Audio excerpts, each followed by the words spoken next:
Hello Shiba Inu holders guys. So in this video I'm talking about the Shiba Inu reality. What's the price prediction, what's the price update of a Shiba Inu. In this video I will show you guys, and a lot of people have a questions about Shiba Inu, that why the price completely going in the loss. You notice that Shiba Inu price from last 2 months, the Shiba Inu price decrease. What's the reason? You can see here guys, complete the changes is going very badly in the lows guys, and a lot of holders are already said about Shiba Inu. Personally, I'm also holding 2.5 billion Shiba Inu tokens, so I'm also feeling safe. But I believe guys that I have a long time plan for investment in Shiba Inu.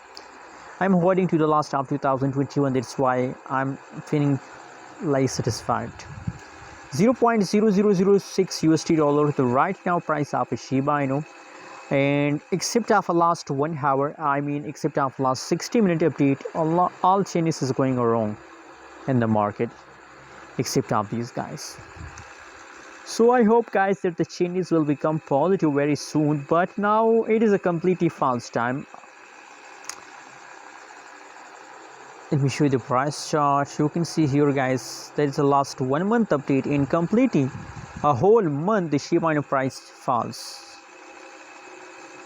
guys. Now I think my prediction is going positive. I believe that after 2 days the price will again pump. Possibilities that in the upcoming week, possibilities there that the Shiba Inu price will start pumping guys. The last 1 month update is like that, the change is negative 20%, and highest price 0.0009 USD dollar, 9 to 6 USD dollar the price falls just in the last 30 days guys. So be alert guys, don't lose hope, be patient, just wait. Don't forget to subscribe channel for more updates and news videos.